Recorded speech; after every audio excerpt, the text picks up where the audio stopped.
You're watching A Journey Through Business, and this week is another book review week. I'm probably doing these book reviews maybe every other week, I reckon, because I'm trying to read as much as I can. I'm trying to read more. I'm trying to learn as much as I can from the books. I think they're very important, so I'll probably do one every other week and just slowly build up how many books I've read. And this week it is a book called Entrepreneur: How to Start an Online Business by a lady called Lucy Tobin. I bought this book ages ago and I read it then. I couldn't remember much of it, so I've read it this past week. It's a good book. It's nice and short, which I like, and it's basically telling the stories of various online businesses. So you've got ones in here like Moonpig, Wonga, who went bust recently, is in the press. They are essentially a legalized loan shark, really. Wonga were charging people ridiculous rates of interest on their short-term loans that they were taking, really taking advantage of people who are desperate for money and charging them 1,000% interest loans.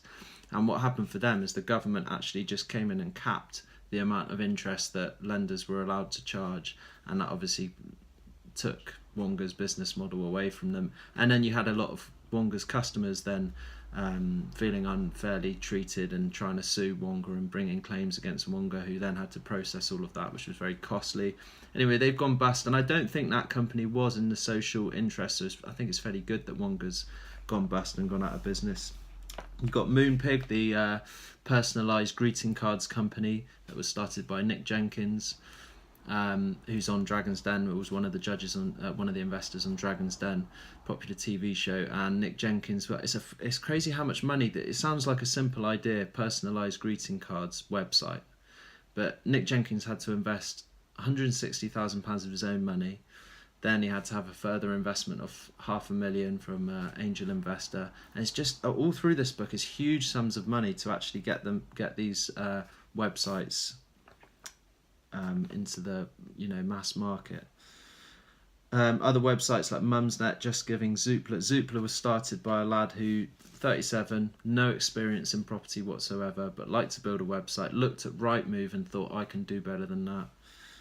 You got GoCompare here, which is, again, that was a lady who took herself and a team from confused.com and said, right, let's get together, let's start our own thing, we'll call it GoCompare, and we'll do all of these different like a money supermarket. Well, there's moneysupermarket.com, but we'll do something like that online. And it talks about how they started up and how their GoCompare opera singer, we've all seen those adverts where he sings GoCompare, all of that stuff, and it said about how sticky that ad was and how effective that advertisement with that opera singer saying GoCompare really stuck in people's minds, and how that led to a massive sales boost for them. You've got other websites such as Spareroom, which was started by a lad who he was looking for a room to get on the cheap in London, and he was amazed at how hard it was to find a spare room and how there wasn't anything online that gave him access to see where he could find a spare room and just get his head down for the short term. And there's lots of stories. I'm trying to find common threads among all these entrepreneurial stories and trying to put them into my subconscious and learn as much as I can from all these short business stories. Just like if a politician would read the history of countries, I'm reading the history of small startup businesses in the hope that I can learn something from when I start mine. Another good story in this book is the guy who started Made.com, and he was just looking for a really nice sofa for his house. He showed this sofa that he was about to get to one of his Chinese friends whose parents owned a factory in China. And this friend immediately said, wait, don't buy that sofa, you're spending almost £1,000 on it. My parents are involved in the factory that makes those sofas, I can get it to you for £100. And then that sort of got him thinking, how are these furniture shops and companies making such a markup?